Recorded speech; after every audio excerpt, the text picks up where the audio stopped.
everybody, it is me, Greg Verga, here with Dean, the Beast NJ. That wasn't like all in sync, but I liked it. Oh god.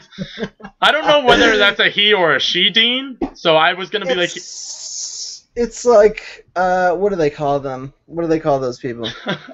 Transvestite. That's it. Now I'm picturing you in the arrow blonde stripper wig as, hey, on a street corner in fishnet stockings. Yep. I'm going into detail on this. This shouldn't be happening. Okay. Yeah, this is good. No, yeah. I like what is that. Welcome to a reaction time when we're discussing Dean as a transvestite, everybody. No, this is Gotham. A reaction time, which if you haven't seen this show before, which we didn't say in the past two that we just recorded, but spoilers for the episodes that we will be discussing. Surprise on that. But Gotham, as we all know, there's not really spoiler territory here. This is kind of just a show that's airing that people sometimes tune into. We do it just because it's a fun show to make fun of and discuss. And today we shall be discussing Season 1, Episode 17, titled The Red Hood. And this show... This was kind of actually, I was telling you before we started this, this was actually one of my, I don't want to say favorite Gotham episodes, because I don't want to put any of those episodes in a favorite category. This is one of the better episodes of the season for sure. And we could dive right into it here. The show opens up and we get the Red Hood gang robbing Gotham Bank, and Gordon and Bullock are sent there to break down what went down. And we see some witnesses and a very creepy bank teller and the female, like, associate who kind of, like, discuss how amazing these people are, kind of in a Robin Hood-esque kind of a category, that they rob these things and then they end up throwing money as they leave the bank there to all the patrons of Gotham. So how'd you feel about the whole opening there with the introduction of the Red Hood gang? It was dumb. Next question, please. Okay, well, okay. This is going to be a quick one, guys. We got, this was, wait, you'll like this, because you like Alfred and Bruce, so you'll like this part. Throughout this whole episode, Alfred, we love good old Alfred. He gets a visit from an old friend that they reminisce until Bruce interrupts them and insists on letting the friend we come to know as Reginald, who Alfred was, I guess, do they ever say if he's in the Air Force or the Army? I don't know what branch. I don't remember if they said specifically. But he's in one of the military branches. And that's the impression I got. Yeah, and he knows Reginald, so Bruce asks them... At first, Alfred seems skeptical as soon as he walks in. They start catching up, and he's kind of like, all right, now you can leave. It was good to see you. And Bruce is like, no, you gotta stay. I own a mansion. I'm 10 years old, and I have more money than you'll ever see. So Reginald ends up staying. And then... exasperated sigh, because we get into Fish Mooney. And she's on her way to go see the mastermind of the prison, known as the Doctor. Again, how did you feel about once the Alfred and Reginald introduction scene and then Fish Mooney seeing the Doctor? Reginald, I like that guy. He's from, I know him from The Departed. Yeah. That's what he's from. The whole time I watched the episode, I had no idea. Yeah. I like that. I liked him. I like that whole plot thread. Fish Mooney, I am so done with. Yeah. Although... the one scene in this was pretty cool. We will get to that scene. We'll get to that. That was some nasty-ass crap going on there. But, that was cool. That was like the first time in the show I was like, whoa! Yeah, it had like a shocking... I think that's why this put this episode above, because we got a couple shocking moments here as we continue on. So Fish goes to go see the Doctor, who turns out not to be the Doctor, but kind of is the Doctor. This guy's implying that the Doctor's some other person, but he seems to be in charge of everything there. He doesn't seem like this guy's associate. And Fish demands that she will only speak to the Doctor, and that is this whole length throughout this episode. She finally ends up going back there, not getting her wishes, and she has to talk to this mastermind guy. And in the scene that we're talking about, closer to the end of the episode, he tells her that he wants to take her eyeballs to sell them on the black market because they're so beautiful. And to stop him from doing this, she puts a metal spoon in her eye, takes the eyeball out, pops it like it's a cherry, and then squishes it on the ground while then proceeding to pass out on the ground. How'd you feel about that scene? Like, what? It was awesome. It was the best. It was the best thing that happened on the show ever. Do you think it's physically possible to even do that? It was like a cereal spoon. Yeah, I do think it's possible. Like, if I went to do I attempt it right now? How fragile? If you think about how fragile your eye is, dude, and like you can feel like the way it's being held in. I guess. If you really are like, if like you want to get it done, you could do it. Yeah. I think you could do it. I mean, like, if I was just gonna like protrude the cereal spoon in my eye. That's what I'm saying. I would be like, I can't do this. But like, I don't know. She seemed pretty damn determined to get that eyeball out of there. And then not only that, but then she steps on it in the end. So now she has a hole in her face. Well, she stepped on it because she didn't want him to be able to use it. Yeah, this is why she utilizes that he can't sell on the black market. But does she wear an eye patch now? Do we have to stare at this the rest of the time? I mean, she's a fairly attractive female. She wears an eye patch. I saw it in the previews for the next episode. Oh, because my DVR cut it off for me, so I didn't see the next week's stuff. But yeah, that was probably one of my favorite parts of this entire season, like you said. Definitely one of the coolest parts of the show. You know who I thought the doctor was? What is his name, dude? I'm gonna kick myself when I hear it. What is this? The actual doctor in Arkham City. You know what I'm talking about? The doctor in Arkham City. Oh, Hugo Strange? Hugo Strange. I thought it was gonna wind up being Hugo Strange. Oh, okay. Yeah. Maybe Hugo Strange. I could have seen them doing that, but the only reason why I didn't think that is because he was like really old to match up. Because like if they were gonna do, you know what I mean? That was the only thing that threw me off. I did think that originally, like not this episode, but the past one when she first meets him. And I was like, oh, is that gonna be the doctor guy? I totally forgot his name too until you said Arkham City. I'm like, dang. Like too old to like go against like Batman. To match up to Bruce. But I don't think they fight, do they? Like they don't ever fight. He just like hints out with him. But when Bruce is like 30 to 40 years old, when he's like full-fledged Batman, is when he has his first interaction with Hugo Strange. And at that point, Hugo's like, I want to say like 50-ish. He's older than Bruce, but he's not like that much older. He wasn't like 80 or anything crazy like that. Like he can still. I have a question for you. Yeah, go. Just to derail this. Hit me with it. What is your ideal age for Batman? What is your Batman in his prime? What age is that?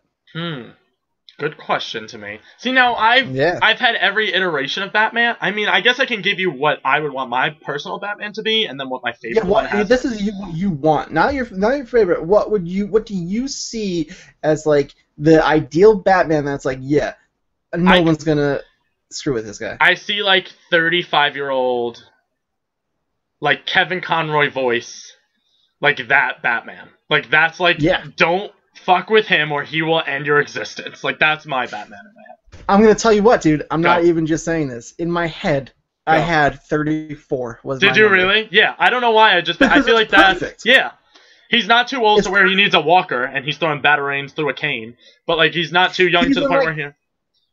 Like you're not like, all right, when you're like in your early to mid 20s, right? Yeah. Like if you're working out like he is, like that's like your physical prime. Yeah. So like when you're 34, you're still carrying like that good shape. He's in the right mind. He's not in like this adolescent mindset. Yeah. He's had enough experience. Like that's Batman. Dude. Yeah, exactly. That's the whole thing. It's just under my belt too. As I just thought of the experience too. It's like.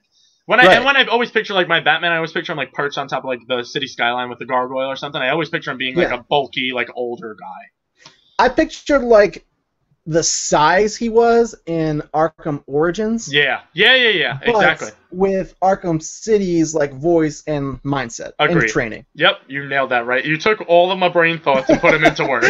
That's it. I loved every second. Yeah, this wasn't anything about the TV show. I just wanted to throw that out. It's probably better than the television show, for being honest. Immediately when you said that too, what popped into my head was Batman Beyond, just because he had like the best. You never watched that, right?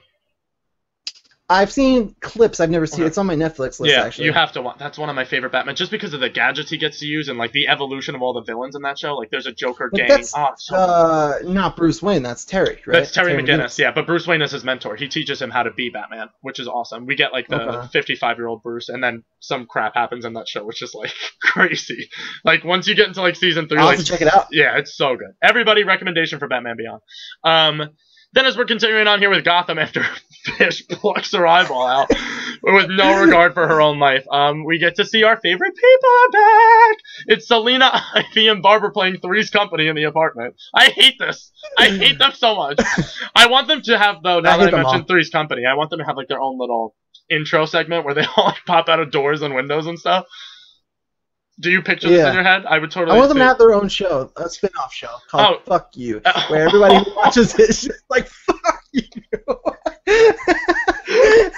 I can't. I hated them. I hate them, dude. I hate those characters so much. And the worst part about this episode, too, was the whole episode was about Barbara telling Selena she's beautiful, and I kind of thought it was going to go a weird way, where she was going to end up, like, making out with this 10-year-old, because every scene we see Barbara in, she's, like, drunk. She's wasted. She's completely annihilated. How did you feel about that dynamic? Yeah, it was weird. It was creepy, and I thought the same thing. I was like, they can't do this on Fox television, right? Yeah, I'm like, this is, like, I know they do shows like Glee, so I'm like, they've handled, like, gay relationships. Like, I'm like, they're totally good with airing that stuff, but I'm like, this is, like, statutory rape. Gay is fine, but, like, pedophilia is a different thing. Exactly. Gay is normal. Gay is part of life. Exactly. That's not. Pedophiles This is not, but that's why I'm like, they have pushed the boundaries of television before to show, like, heterosexual and homosexual relationships, so I'm like, will they do this? Thankfully, they end up not, but their little segue into the show, I agree with you. I hate them so much. From our complaint from the last episode, Bullock being one-liners throughout the whole thing, we got to see him this whole episode working with Gordon on the case. A little bit less of Leslie Tompkins, which I don't mind. I like them, like I said, her and Gordon as a relationship, but I like Bullock and Gordon being the core of the show. How'd you feel about seeing him again? Again, he is, even when he's on screen, he still is kind of just chock full of one-liners. But I like him, and I like that actor actually a lot. Yeah, he's from that random, like, family sitcom show that was on, like, ABC. Grounded for Life. Grounded for Life, yeah, that was a good show. He was also in a movie about, I think it might have been called Comic Book Men. He played, like, the owner of a comic book shop. It was like a little, it was like a darling. It was like a sleeper hit. I wonder if he, like, is a fan of Batman. That would be so cool to find out if he was, like, a fan of the show before he signed on. Yeah, I'm not sure. I mean, I'm not sure what his history of comic work is, but... Yeah, because you always have those people that say that. Like, now we have, what's her name, Viola Davis playing Amanda Waller in the Suicide Squad movie, and they just interviewed her, and she was like, I've always loved Wonder Woman, and now to play Amanda Waller. I'm like, you know nothing about life. Like, stop talking. I like when people are straight up about it. Yeah. And they're like, nope, never read them, but I'm reading them now. And I'm like, sweet, thanks for being honest. Yeah, exactly. As long as you don't try to play into this persona that you're not. But it would be cool to know that Bullock is a Batman fan. I mean, how can you not be? Batman's definitely, like, the biggest superhero out there that people everyone's a Batman. Even people who have no interest in comics are, like, kind of Batman fans. Yeah, agreed, 100%. And then, so they end up catching the Red Hood gang. They come down to a police standoff at the bank, and everybody throughout the whole episode is saying that this Red Hood is magical and that they can dodge bullets with it and they'll never die. They'll never be taken down from this whole bank robbing scene until Gordon and Bullock shoot the guy wearing the Red Hood about 35 times in the middle of the street with no regard for anybody else. How'd you feel about that whole scene wrapping up? I mean, it was a little violent. Yeah. But I thought it was a little unnecessary. I think one bullet probably wouldn't do the job, but... When they shot him once, he falls to his knees, and then they just continue shooting him. Then the force just lights him up. Yeah, it was crazy. It was insane. And then I'm a little confused about the whole Red Hood thing. Why's that? Well, go on. I think you're about to hit it, so go ahead. Okay, I don't know if I'm going to hit it. I was just going to point out that the little boy that puts on the Red Hood after it, he then makes a motion towards shooting at the police in the creepiest little child scene I've seen in television. Is he supposed to, like, take up the mantle? What I'm talking about. Oh, okay, good. So I did it. That's the thing. The Red Hood is the Joker. Yeah. He is the Joker's origins. He's the Red Hood. So I don't know if this little kid now, who would kind of fit the age difference of Brute, but then they... What's the Jerome storyline from the circus? Yeah, right, exactly. Yeah. Like, they aired... And I mean, he could not be the Joker, but it's just the trailer straight up was like, the Joker's coming together. Yeah, that's like, and that's what I don't understand about it, is like, they keep setting up all these characters, but then they're like, with the DC Comics lore that we know of and that we're coming off of, like, it just doesn't... It doesn't sync up the way that they want it to. No, it doesn't make any sense. I think it would have made a lot of sense if that kid, what was his name? James? Jerome? Whatever? Jerome, yeah. If he walked out and put on the Red Hood, you're like, that's awesome. And you're like, now it connects fully. Yeah, and that's not what happened at all. This was just some random, I don't even know if it was a boy or a girl, had really long hair, almost like old Dean. And he puts on the Red Hood, and then it was just very creepy. I didn't like the way that scene ended, or the Red Hood gang played out this episode. It had having these magical powers and stuff like that. I'm like, I don't care. You're not portraying this in a good light. It's very strange. The only origin story I want to ask you, what's been your favorite origin story, if you've had any on the show? Mine has definitely been the Scarecrow one. I think that was really well handled. Yeah, I like that one a lot. Jonathan Crane's father, that whole situation. Being, like, twisted.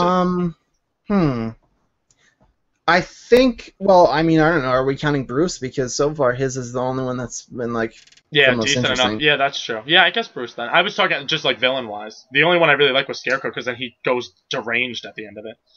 Yeah, villain wise, Scarecrow has been the best one so far. Yeah, I agree. Okay, I just wanted to see if you were on the same page as I was. And then the other storyline, the third one, of course, because you can't have just one storyline in a Gotham episode. So we wrapped up our Alfred and Reginald one where we see they're bonding and Alfred's starting to fall back into like Reginald's charm and trap of becoming best friends again until he wakes up in the middle of the night. He finds Reginald stealing from Bruce, putting in all of his gold, his jewelry, which is messed up. This kid, this 10-year-old boy's letting you live in his house, eat all of his food, drink his alcohol. That was so messed up. And then the whole music starts building up and I'm like, are they going to fight? Like, what's going to happen here? And then I see Alfred's eyes go wide, and Reginald stabs him. He starts bleeding out on the floor. What did you feel about that? Yeah. I mean, Alfred's not going to die, so I thought it was kind of a pointless scene. But honestly. but it didn't shock you? And for me, it shocked me, because I'm like, they can't mess with Alfred and Bruce, so I didn't see them stabbing him. I expect them to mess with Alfred and Bruce, because people think that is the thing. And, like, I don't know, like... I get it. They're trying to shake you up, like, oh, you don't know what's gonna happen to them, even though you think you do. But like, I do know what's gonna happen to them because it's Batman and Alfred. That's true too. Yeah. It takes all the danger away from it for me. If this was a different story and it wasn't Batman's beginnings, then like I'd be like, oh, that guy's probably gonna die. But yeah, possibly. Well, they play with it too, and to go back to the video games, Arkham City or Arkham Origins rather, when Alfred kind of spoilers for Arkham Origins if you haven't played it. Alfred kind of you think he dies at one point, even when Batman is Batman and he's just beginning, as you said, at this origin story. So that's the only reason I think that popped into my head, and I'm like, they could possibly like kill him off, especially because we've never seen an Alfred portrayed in media besides the video games from a military-esque perspective. This is the first Alfred we've seen that's not like, Bruce, Master Bruce, what do you need? I'm right here. No, that's not in the comics. In the comics, he is. Yeah, no, but and I'm saying like TV or movie, the people that don't read all this stuff. You know what I mean? So yeah, for sure. Yeah, so I didn't know. That's the only reason why I took it as like shock value to me. And then so he's stabbed, and then we find out that whole plot, the whole shocking part of that was that he was hired by Gotham's board members to go in and separate Alfred and Bruce so he can ultimately take out Bruce. Because now the people are freaking out that Bruce is coming after them. As a 10-year-old boy. So how'd you feel about the Gotham board turning evil? I'm not surprised. I mean, this is a city that is just corrupt from the core. So I like that though. I like I like that it's happening because it's true to Gotham. It's the way it is. That city is so messed up that even the people who are like supposed to be trusted are the ones you can't trust. Exactly. There's only one man that you can trust. But God knows if we'll ever see him. Master Bruce. I want it, but I don't think it's ever going to happen. I think this is just going to be the origins until the show gets canceled. Yeah. Well, it got picked up for season 2, which I didn't think it was going to. So, I mean... It has a following. It does? Like, I don't know how. It has a following, just... I don't know if it's people who necessarily are into the lore as people like you and I maybe are, you know what I mean? I think it's a more casual audience. Yeah, that's true too. That's not all into the backstory and has played every game and read every comic. Right. That's totally true. So overall, not a terrible episode. Some cool moments in here, but overall, what did we think? I liked Fish Mooney ripping out her own eye. That's pretty much it. Plop goes the eyeball. That was terrifying. And now, for if you ever need to take out your eyeball for any reason, just in case. Just use a spoon. Yeah, just use a cereal spoon. As you're eating your Captain Crunch, just pluck that sucker out. But yeah, we kind of thought this episode was just for all of you out there. But let us know what you guys all thought in the comments below. Of course, you can check out all of our other reaction times at youtube.com/TheLevelUpShow. Level spelled LVL. Dean, I want to thank you for joining me, sir. Thanks for having me, man. And also, if you want to donate to us, as Dean mentioned in one of our past reaction times, he has an empty wallet, and we really love your money because it helps us improve all of our episodes to make these productions even better for you guys. So you can do that at patreon.com/TheLevelUpNetwork, spelled exactly as it sounds, and I shall put that in a bar that I'm motioning towards here, which you guys can clink in. I want to do it. Oh, there we go. We have like... Is it matched up? Mine's delayed, so I can't really see. Yeah, it's like fine. Yeah, we did it. Enough. Yeah, that's good. It'll look good. I'll make it fit in that bar. Yep. I don't know what's happening. But like this.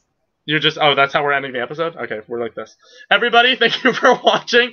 Always remember to level up, and we love you. Level up! Bye.